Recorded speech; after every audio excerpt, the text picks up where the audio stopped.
All right, so another week. Today we're going to be talking about taxes and stuff like that. It's pretty interesting, and actually I kind of use some of these concepts with taxes can be pretty confusing, but then again, some parts of it are pretty simple. So I'll kind of give you a method for sorting out whether somebody who's offering you financial advice is up to speed or not just by asking them a couple questions regarding like tax brackets because people think that that's so confusing, but really it's not. And you hear people on TV, you hear people on podcasts, and just make statements that you can clearly understand that they don't understand a thing about finances and taxes. So it makes you question the rest of the things. So anyway, we'll get into taxes in a second.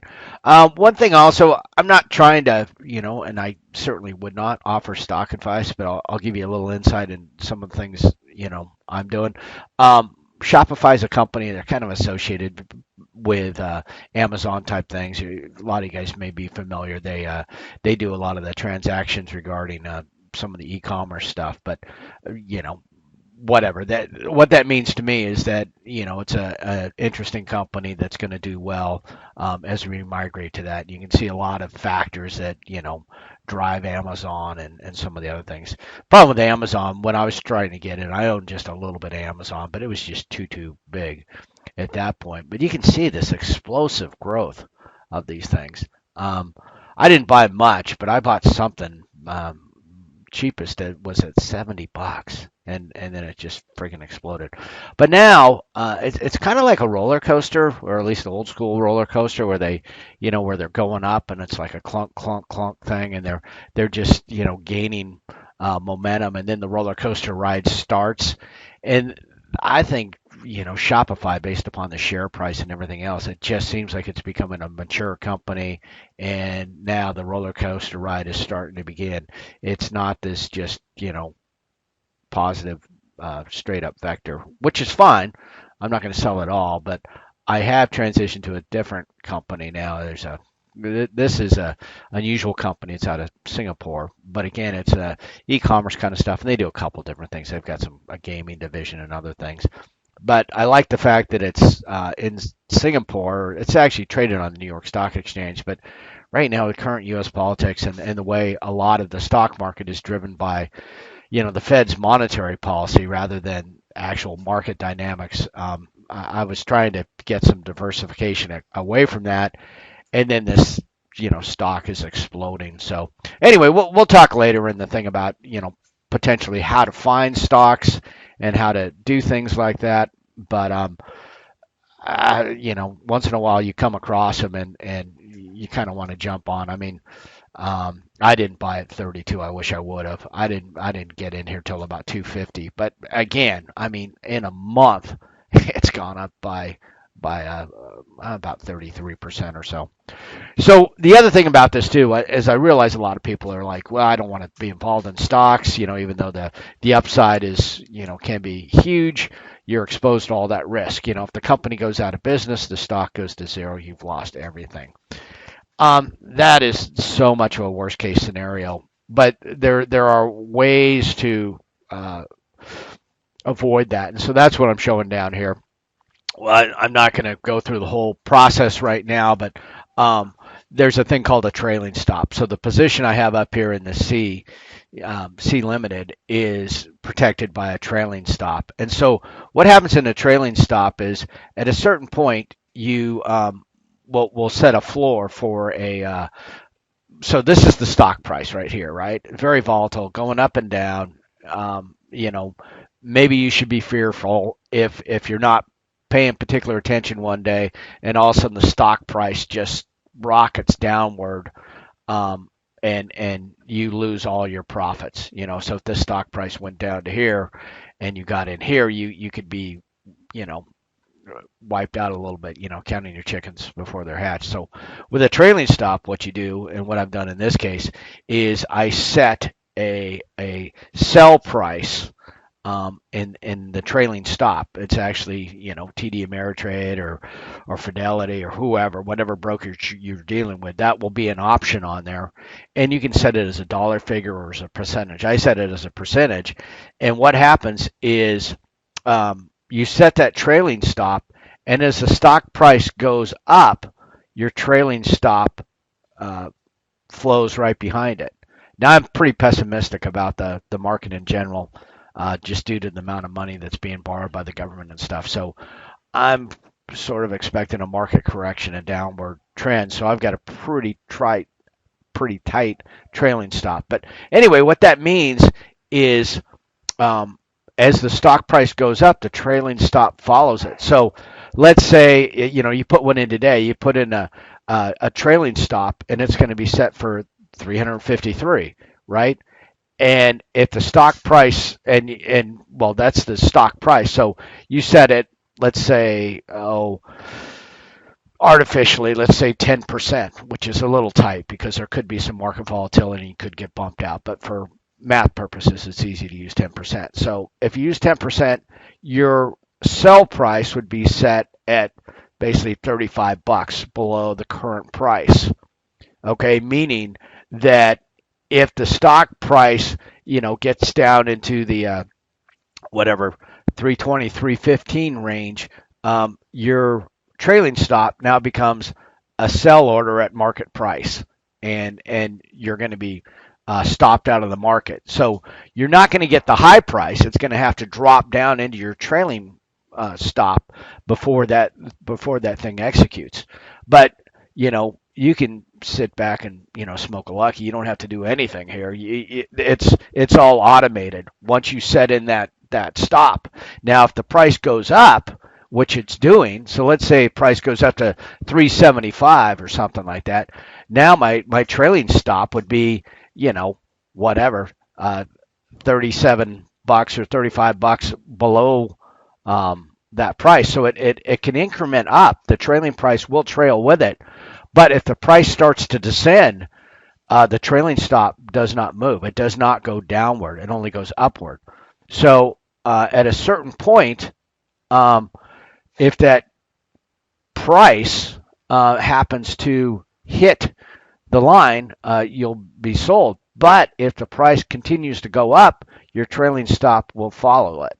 So this isn't my drawing. I don't think their drawing's quite that accurate because I'd like to see it, kind of mirror imaged. But anyway, the concept is that the trailing stop will follow the upward trends, but if a downward trend is established, your trailing stop just stays at a fixed position, and if the stock is that volatile where it's starting to descend, boom, it sells your stock and you're stopped out. So will I be able to sell at 353? Well, hopefully it'll go quite a bit higher. But if the market opened up Monday, or I guess Tuesday in this case, and just dropped precipitously, I would be stopped out when that price hits 10% below that.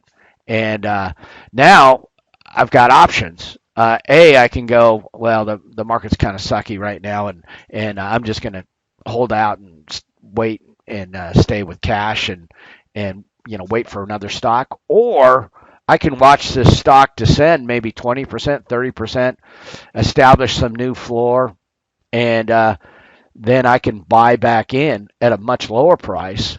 And then if I think, if I have bullish, if I think this stock is going to go up, then I own more shares now because I bought at a lower price and I sold at the higher price, and on we go.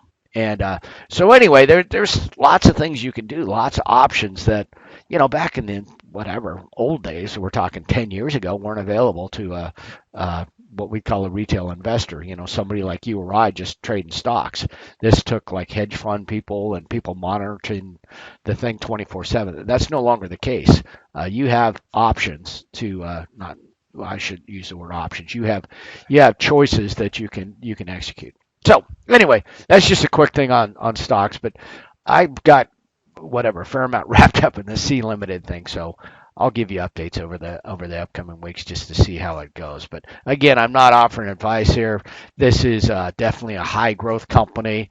When they have that kind of explosive growth, yeah, they can go just downward just as quickly, and this company, for example, if something happened to big in Asia, China invaded Taiwan or something like that, things could go nuts. And I would probably be stopped out though, but that's fine. That's good. And this is the one danger area though. If it's fallen super fast, the trigger price would be here at the 10%. And then my order in a super volatile market with low volatility could creep down here and get executed lower. But this company's big enough to where I think the volatility or the volume is good, and the trade would be executed near my trigger price. So not too worried about that. But anyway, interesting concept. Okay, so tax concepts. So we're talking about making money, and like in this case, say you make some money in stock, you're going to have to pay taxes on it. Mine, that example I was just using in those accounts I'm talking about, I've actually got those in retirement accounts. So I don't have to pay any tax on that until I go to withdraw it. So, but for when you're trying to acquire wealth, you definitely want to make sure that you've considered the tax implications of anything you do. Let's see, taxes, yeah, part of our company. Taxes are whatever. They do some, quite a bit of good. Obviously, I'm not going to argue against the necessity of them. Then there's other taxes here we call sin taxes that, again, are specifically targeting, alcohol, cigarettes, gasoline, other stuff that comes up that will be like user fees or, you could argue that the fees you pay at the DMV and stuff like that for car registration are taxes. Some are kind of hidden, the ones you pay on gasoline. Now, thanks to the in Anchorage, you're paying a tax on top of that. Cigarettes, obviously, we know they're heavily taxed. But whatever, I'm not arguing about that, but I'm just saying you do pay quite a bit on taxes. Corporations, yeah, they certainly pay taxes, but a lot of times those things, if you up the corporate tax rate, well, corporations sell things and those taxes get passed on to you. Homeowners obviously pay property taxes, and yep, you're paying taxes at every level. So the IRS, Internal Revenue Service, they're the ones who collect the taxes. Yep, so can be paid numerous times. Payroll withholding. Again, just one of the first things. If somebody says, "Oh, I got a huge tax refund. I'm really doing well." No, okay. So what you're doing when your taxes are being withheld, you're paying estimated amounts for the taxes that are going to be due at the end of the year. And if you're getting a big refund back, that means that you gave the government a huge loan for the year, and they're just giving you your money back. So unless there's some unusual situation, where you had some donations to charity or your marital situation change, something like that. Typically, you don't want a big refund. If you are getting consistently a big refund, that's not good. Now, the IRS, they'll let you do that. They're not gonna squabble about you being foolish enough to leave a bunch of money with them. They will get pretty hostile with you if you underpay, because they realize the time value of money if you don't. And if you underpay, if you're consistently owing a bunch of money, yeah, they're going to start assessing penalties. They're going to make you do quarterly payments. They're going to, they're going to whatever. They're a bit smarter than you are in terms of that if you're getting refunds. But if you want to loan them a bunch of money each year, yeah, they're happy to let you continue to do that. So, tax year. So if you wait till April 15th to start thinking, or 2 weeks before to start thinking about your taxes, you've kind of screwed up.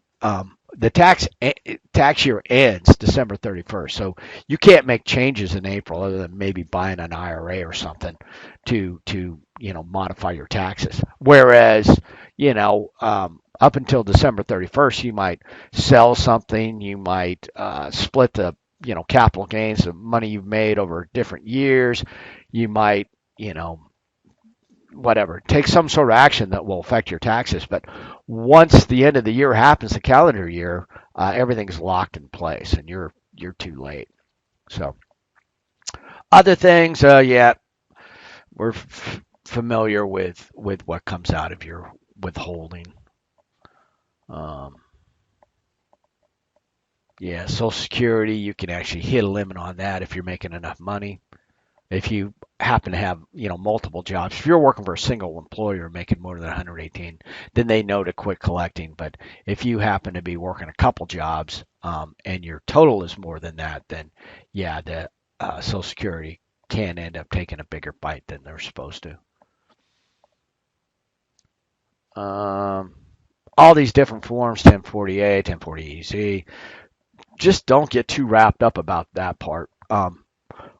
What I would advocate is using one of the tax preparation programs, just because, even if you want to do it by hand, I would use one of the programs as well.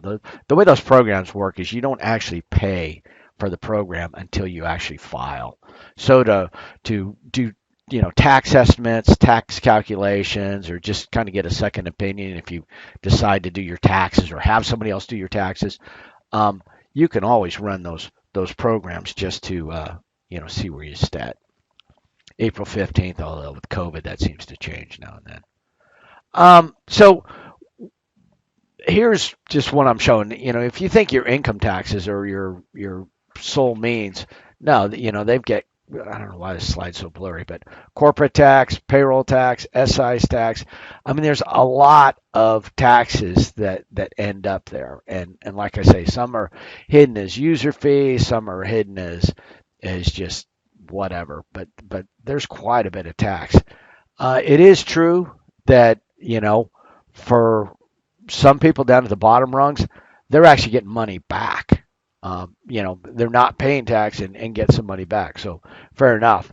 But the top folks, that is where the money is generated. So again, sometimes you'll hear people, oh, we need a wealth tax, a millionaire's tax. It just doesn't work. The great thing about somebody who's a millionaire is they can move, or they can hire lawyers to avoid paying taxes.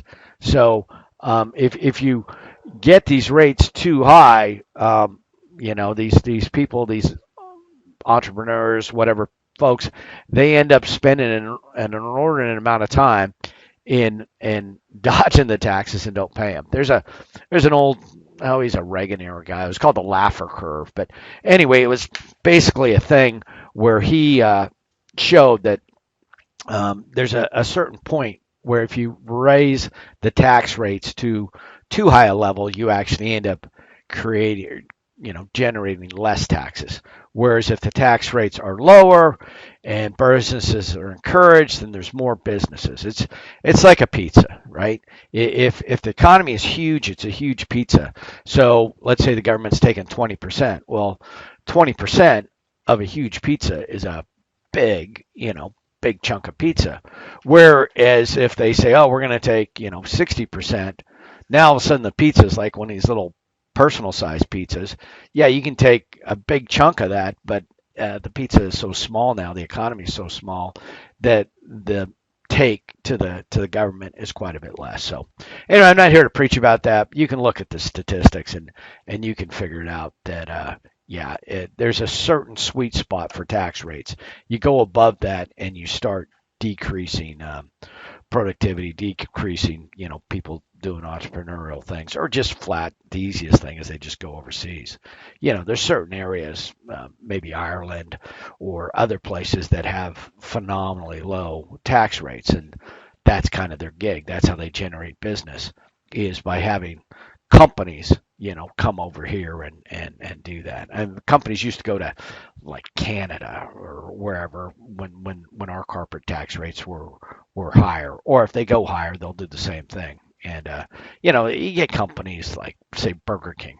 Burger King is actually now a Canadian company. They bought Tim Hortons, and then they did a change there and moved their headquarters up there so they don't have to pay the U.S. taxes. So if you raise the tax rates too much to where you become uncompetitive internationally, you actually end up losing money. So minimum wage, yeah, they can raise the minimum wage to $15, but it's just not going to help. The amount of money in the upper levels is such. Some people have doubled their wealth in COVID.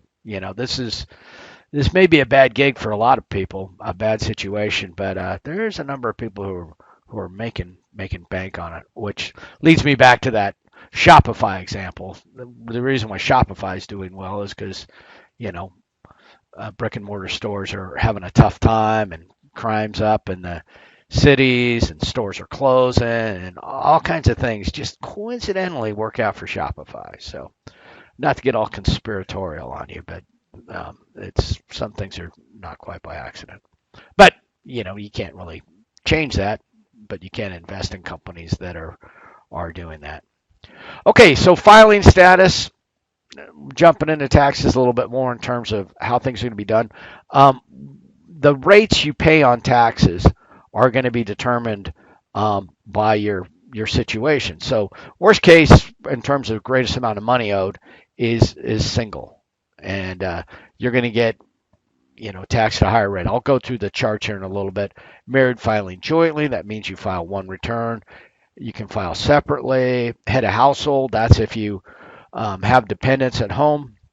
You're not married, you don't follow these other categories, but you want to get that better rate, that will work. Qualifying widower with a dependent child. So, you've had a death here, it's bad enough. They're not going to just say, okay, you're single now, we're going to tax you at, much higher rate. Now they'll give you a little bit of time to work through that situation. Um, but anyway, when we talk about taxes, there's two different things here. There's tax evasion. That's illegal. You will go to jail if you cheat on the taxes. That's evasion. Tax avoidance is what we're talking about here. Tax avoidance is paying the least amount that you have to legally. And that's how the tax code is written. That's what's encouraged. I mean, when somebody says, "Oh, there's a tax loophole for this or a tax loophole for that." No, that's not necessarily a loophole. Those things are put in there intentionally, and sometimes it's actually, you know, positive. Politicians will put things in there, like let's say you adopt a child. That's good for society. So they will, give you a break on your taxes. If you, and that's actually a credit, which is a credit is, say it's $100 credit. That means you take $100 off your taxes versus a tax deduction, which means it just comes off your income and only a portion of that is taxes. We'll talk more about that at a different point. But anyway, there's other things. Having children is good for society. So they, throw you a bone on your taxes. Giving to charity. Um, Having a home, it adds stability. That's good too. So most things that are written in the tax code are for you to take advantage of, and you're by no means cheating. We're little rats trying to get the government cheese, and the government's trying to motivate us into behavior they want.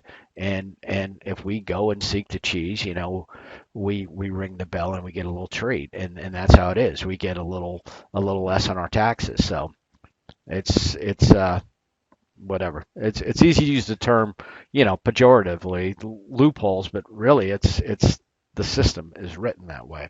If you don't like the system, then there's politicians out there that you should vote for.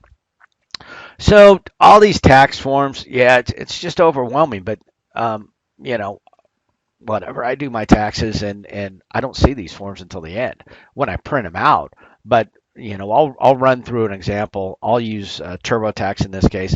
And again, I'm not shilling for these companies. There's other companies out there, but the business model of these guys is they're typically free for lower income kind of people. Even through the filing process, and then for everybody, they're free up until you file. So, like I said, it's a great way to see taxes rather than listen to some lecture and try and determine. It's kind of like those charts where you can go through and see actual examples. So we'll do that.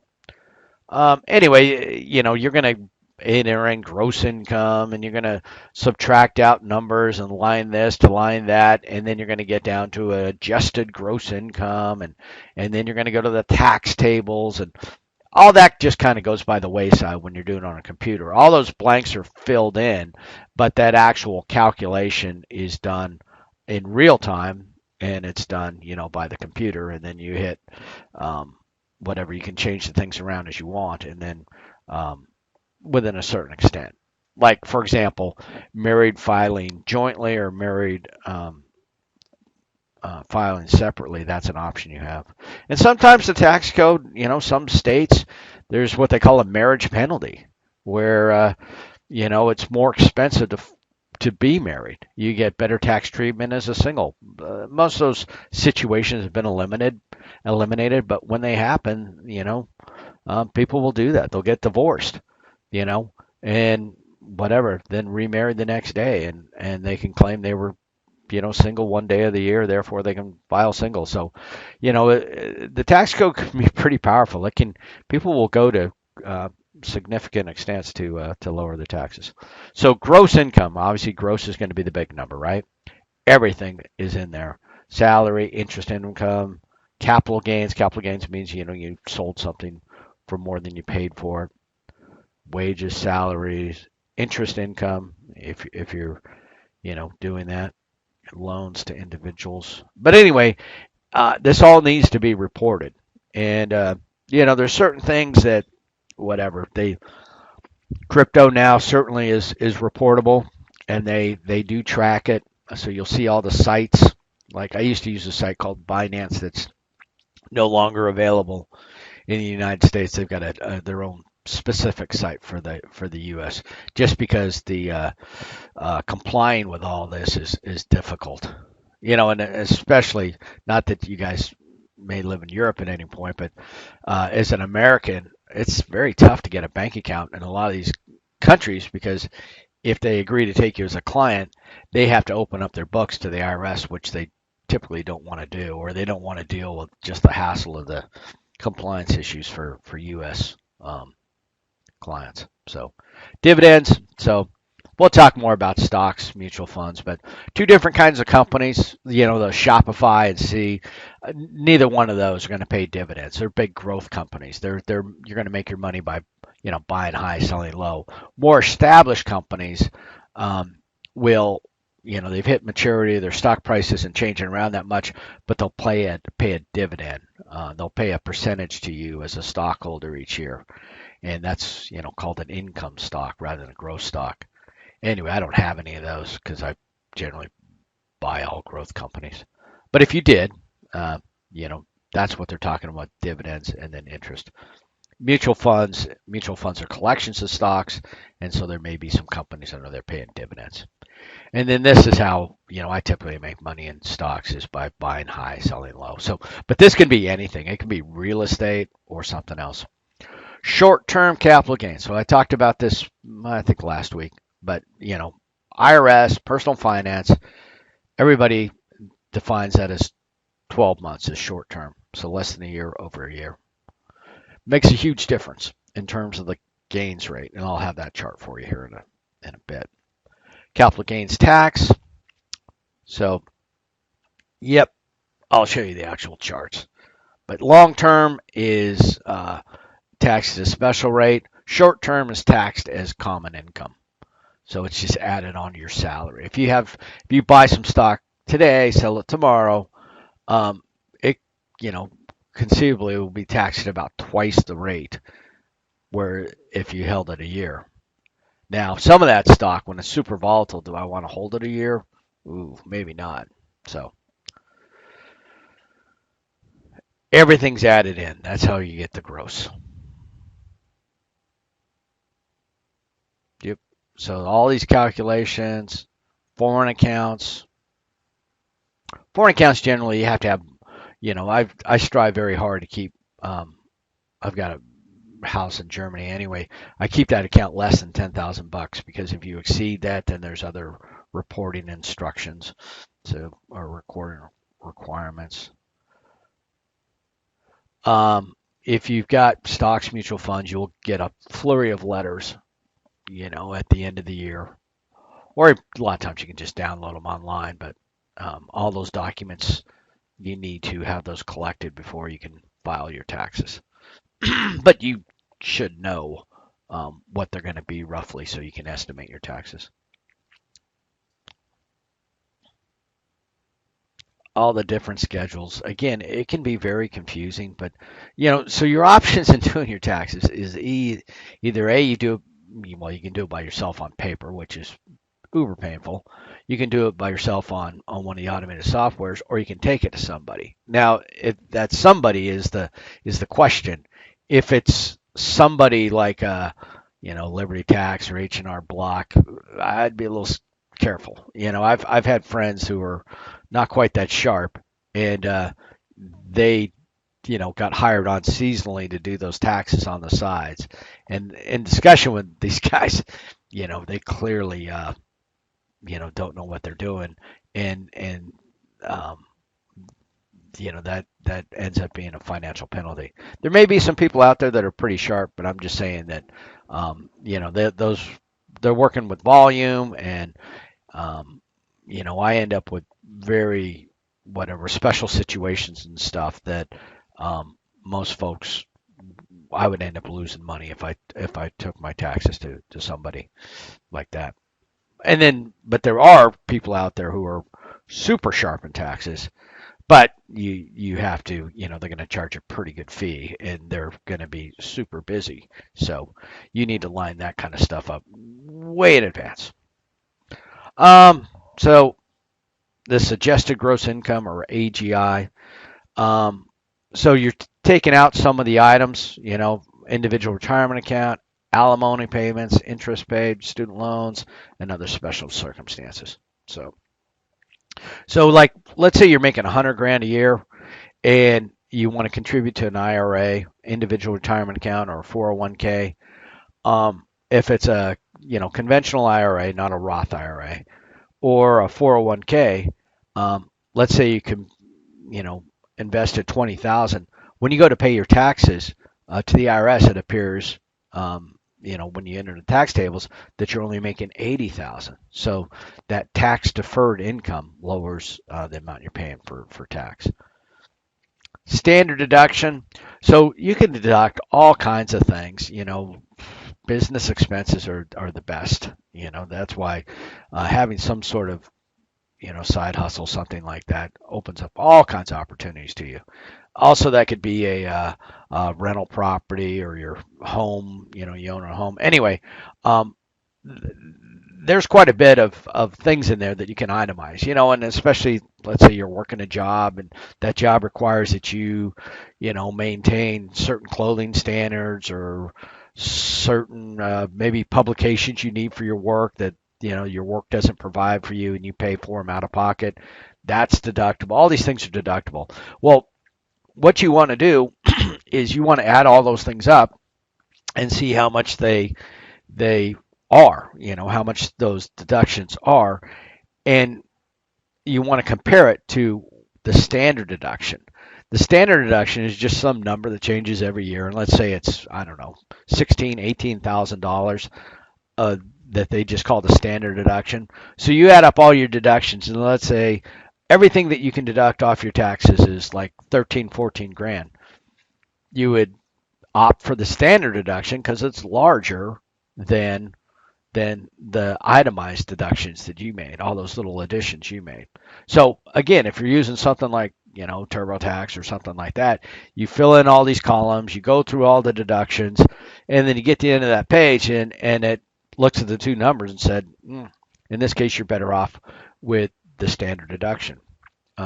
Anyway, if you've got a lot of investments and a lot of depreciating and a lot of stuff, I haven't taken the standard deduction in 20 years, which I see as a good thing, because it means that I'm got a lot of things being deducted. Real estate, for example, a home. The life of a home? I think the IRS considers 27 years, right? So you can deduct the value, 1/27th of the value of that home, each year. And anyway, you end up with these huge numbers that add into your deduction and add into your income being reduced, and paying less taxes. Here's just some random numbers. So these are old numbers. I've got better stuff a little further on. But you can see that even back in 2015, the standard deduction for married was quite a bit higher. Had a household, not quite there, and then single or married filing separately is uh, half. So anyway, itemized deductions. So Yeah, if you paid interest for money used for investments. This was the big Trump situation that got reversed by the Democrats, but blue states typically quite high states, and so they have a thing called SALT is the acronym, state and local taxes. Anyway, some of the states, California, New York would just raise their taxes quite high, and there wasn't too much pushback against it because it's deductible against your federal income tax. And so Trump changed that. Well, obviously that was a big, fu to the blue states, and so now they've gone back and made those deductible again, which actually is a penalty on the red states because now red states are having to cover for them. But anyway, it goes back and forth. You can expect that to change now and again. And actually, they made some of it deductible, but not unlimited amounts. So, real estate tax, yep. Medical expenses. Problem with this is I wouldn't wish this on anybody. You need to be pretty sick. 10% of your adjusted gross income, and those are unreimbursed expenses. So let's say you got some situations, $100,000, but it's covered by insurance, but maybe 10% of it is not. Yeah, then you would just begin to in excess of 10%. So very little would be deductible. You hopefully you won't have this situation. If you're in this situation, yeah, you definitely have some health issues. But charitable gifts, things like that, those start immediately. So you give $100. That's $100 is um, taken off of your income. So I guess I just got to do it here. So what's going to happen is the difference between a tax credit and a tax deduction. Tax credit would maybe be for very special circumstances, maybe adoption, like I said. Sometimes you see them in solar, or some things like that.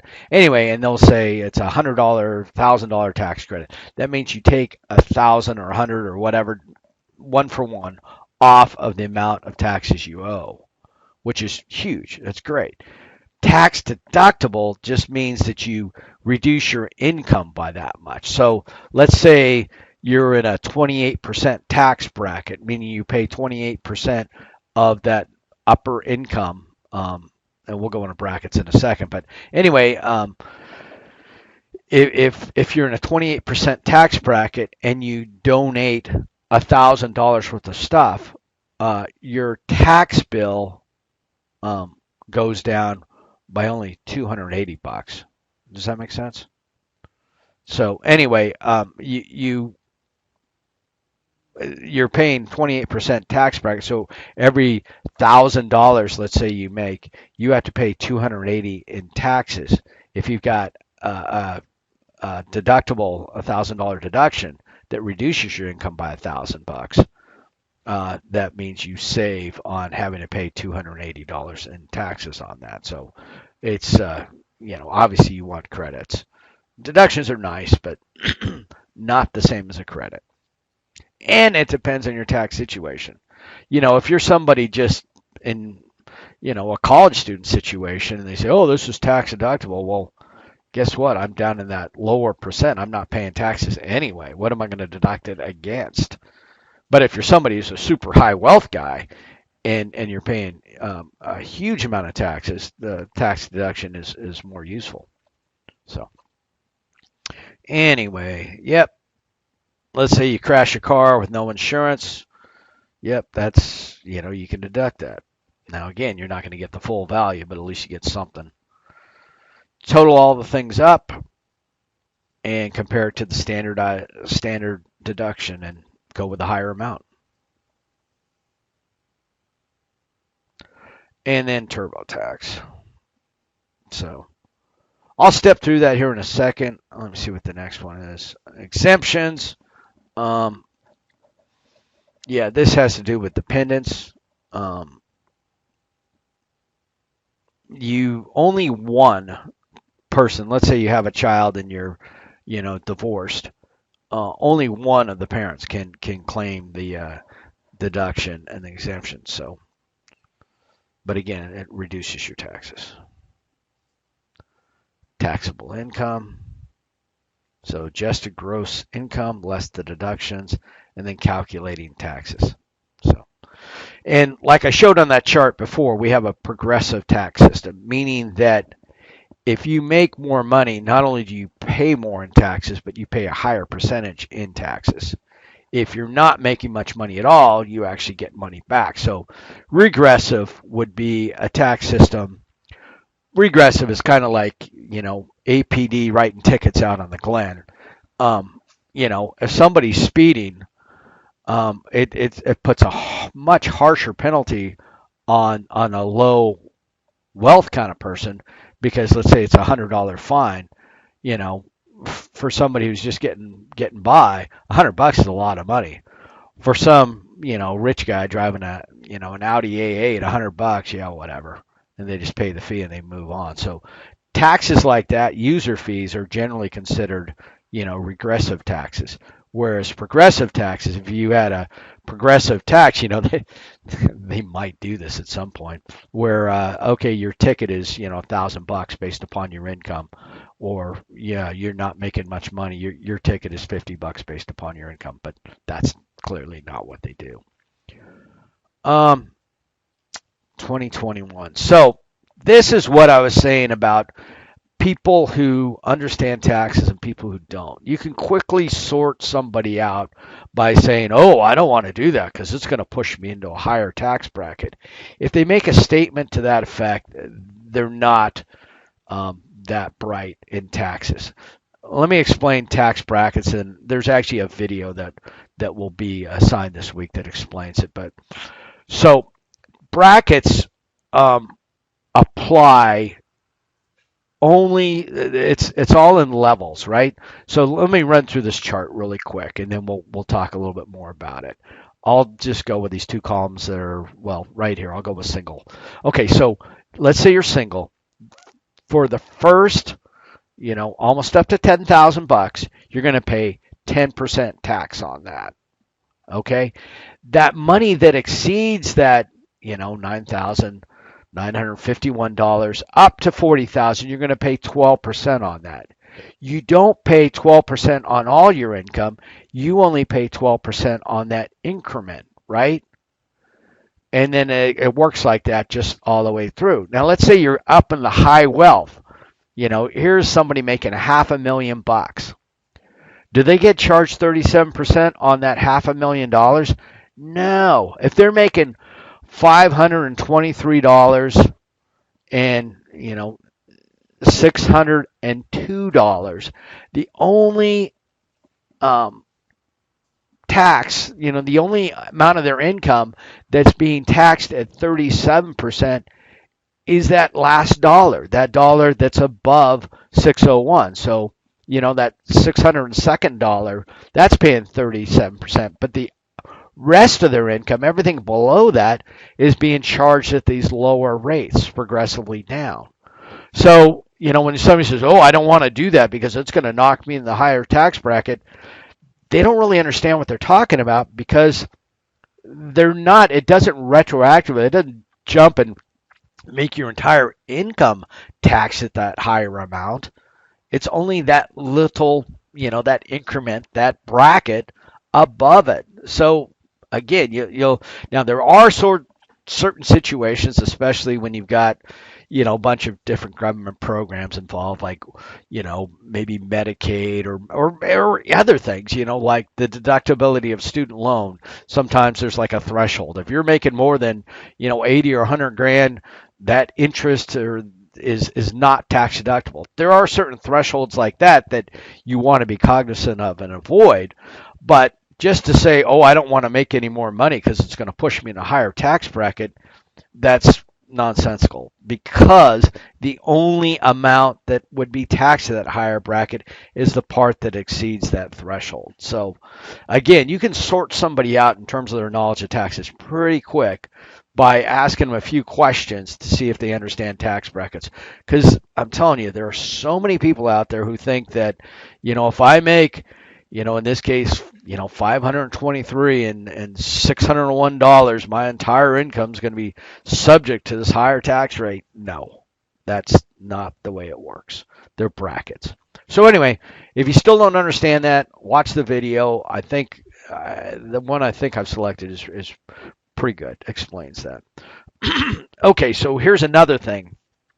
Um, Long-term and short-term capital gains. So as I said, if you keep something less than a year, short-term, it's going to be taxed at this rate, whatever it ends up in your bracket.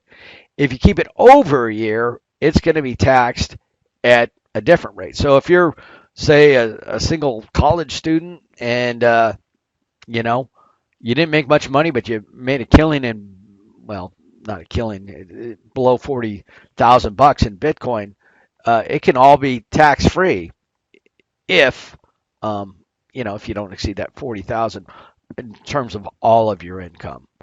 If you exceed that, if you're in this range up to 445,000, it's going to be taxed at 15%. So that's why they generally talk about 15% being long-term capital gains rate, because that's where most people fall in this big category.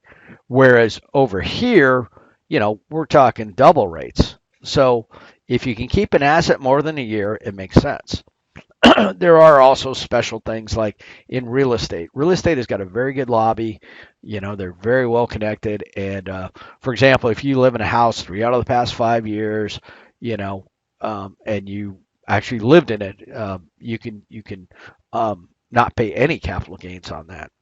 And if it's rental property, income property, there's also ways you can avoid paying capital gains if you do a like kind of whatever. It's more complex than I'm going to go into here, but there's ways you can avoid paying taxes on this stuff. But if it's, say, a stock sale and you're some day trader, and you did it short term, yeah, you're probably going to get clobbered on taxes. You're going to be paying a higher rate.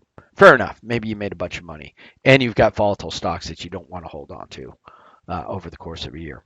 Or you have them on a retirement account and you keep all that till it's later. So anyway, determine your tax liability. Yep, they're looking on a chart. Tax credits. So I mentioned what a credit was. 1-to-1. Very nice. College expense credits. It all depends. If you exceed an income threshold, maybe not. There's a number of plans. So again, like when you're doing your term paper, if you just say, I am going to, save for my students, my child's education, and you just put it in a regular whatever account, the best you can really hope for is probably a B on that paper because you didn't take advantage of what's available. There was a thing called 529s are the most common.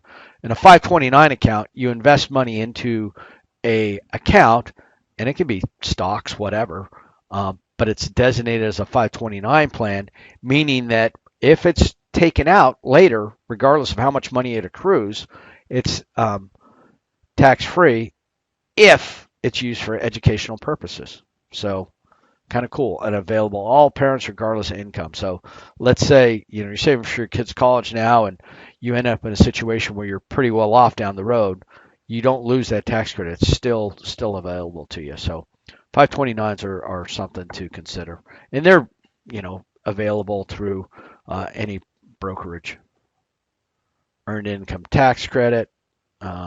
Anyway, credit used to reduce tax liability for low income. It's kind of been manipulated, and now it's used for other things. But you'll see EIC come up. Other tax credits, child care, adoptions, they change by the year. Again, TurboTax, and homework. So let me show you something real quick. A couple things you can do on TurboTax. You can do quite a bit of tax planning. So this thing's probably logged me out. Let's see. So I've got an account here in TurboTax with completely bogus information, and I used my university ID for it. Got a password in there. And, this has been established for a few years now. So let me look at some of the things. Yeah, it says I'm born in 85, whenever, single, Alaska, wants a phone number. I just put in minimal information. None of it is quite right. They're always trying to sell you stuff, but you don't pay until you actually file. Here's what I'm saying. So 2020, you always do your taxes in arrears, right? It is 2021, but you're not paying taxes. Well, what happened here? So that's why it doesn't have the 2021 data yet. But in this case, I'm saying I made 80 grand. 15,000 was withheld.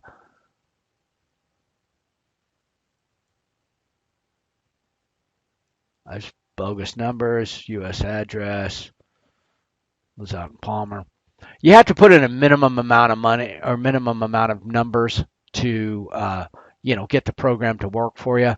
But what I'm trying to show you is once you get a little bit of data in here, and I just put in sample numbers, you can use it to make a few calculations. Now, obviously, Alaska doesn't have state tax. Okay, so what it's showing up here is it's showing a real-time number calculation based upon the tax situation that you've come up with. So now this is kind of useful in the fact that you can now go in here and let's say you're trying to decide whether to buy or rent. Okay. This number is going to change based upon that situation. So mortgage interest, refinancing. Okay, so let's say you're owning a home and you're paying some interest and about 12 grand, and you're paying some property tax. You live in the MOA, and your lender in this case, let's say, is Wells Fargo. Again, these numbers are just made up, but you can see whatever. I'm just going to step through it just to make it go away.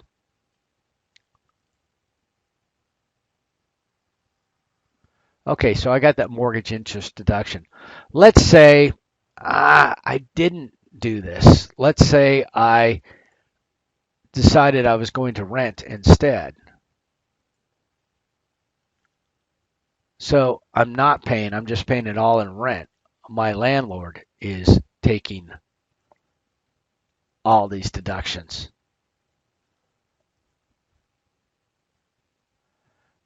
And so I'm not going to get the benefit. You see how the numbers change based upon the tax situation. So very quickly you can go through and change up your situation and make comparisons. Donations to charity, this business about let's say I'm cheap, I give nothing. I think I'll just edit it and put it at 0. It wants to know it's within the tax year. Wants to know what it was. But in this case, I'm going to say it was nothing. So this number again,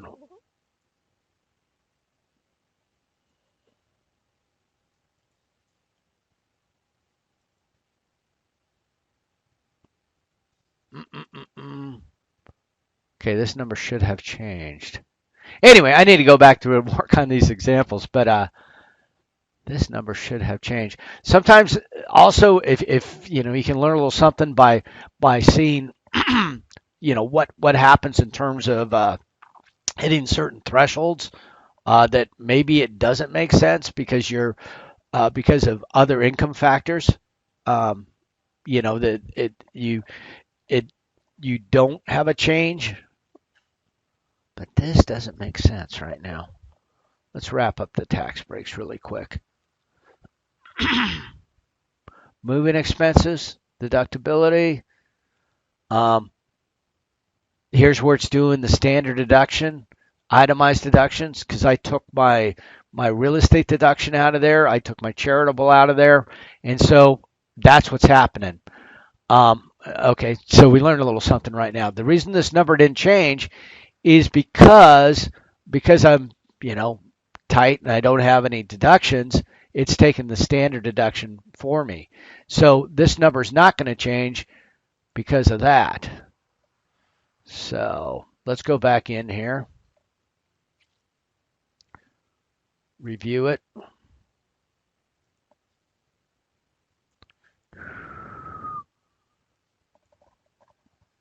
So let's say I'm spending about 15 grand on my house payment altogether annually. Out of that, it's not uncommon for the interest portion of that to be about $12,000.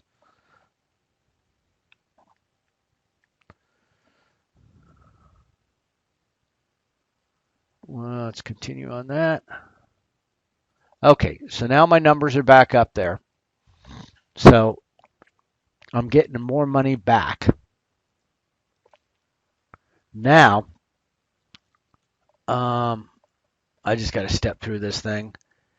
And I want to get back into a lot of those little questions that I'm just bouncing through. Those are interesting because, it will change the situation. And it's, if you're going to do your taxes and you're going to do something that's kind of out of the normal, what you want to do is maybe run it through TurboTax or maybe look at one of these tax guides.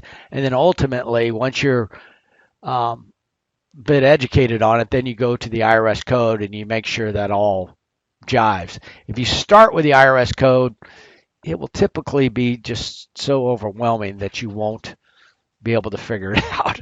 So it's helpful to run through trial numbers. So what I'm going to show you here is that I'm going to donate and somehow I establish the value based upon market value, based upon thrift shop value, whatever category. And I'm paying $6,004 in taxes right now.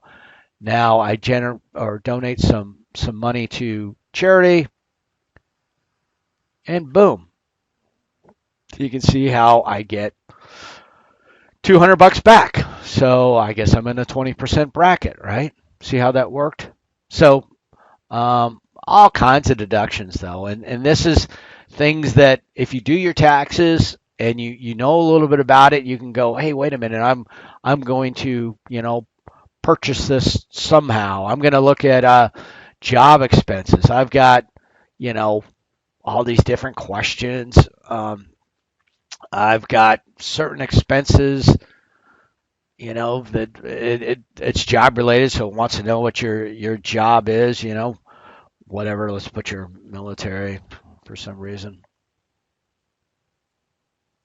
And yeah.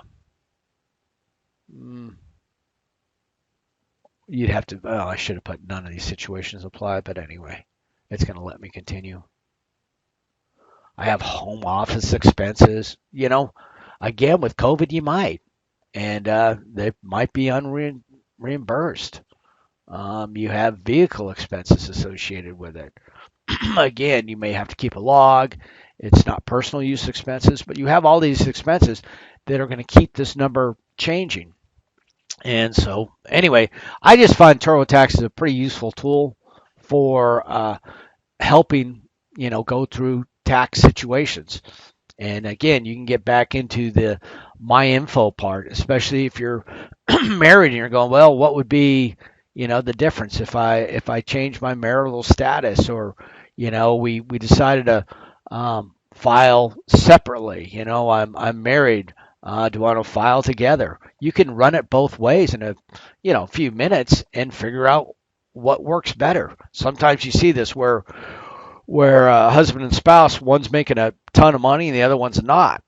Sometimes it's better to file together in that case. If you're making roughly the same amount, sometimes, anyway, every situation's different. So that's where the flexibility of having a program like this, and again, I haven't, revealed any real personal information, and it only goes as far as TurboTax, but it's all out there and it's pretty useful, and it's available throughout the year when you're trying to do tax estimates. So anyway, I think it's pretty useful. That's about it for what I wanted to talk about today. There's the problem. Again, look at the guy's video on tax brackets. It's if you understand that, you understand more than 90% of the people out there. People that tax brackets are just so misunderstood. And you'll hear, just now, unfortunately, you'll have the same effect that it has on me when somebody goes on their tax bracket discussion, trying to impress you and saying, "Oh, I'm not going to do that because I'm going to push to the next tax bracket." You know, whatever. It you'll be able to sort out the people who know what they're talking about and the people who don't. Good luck.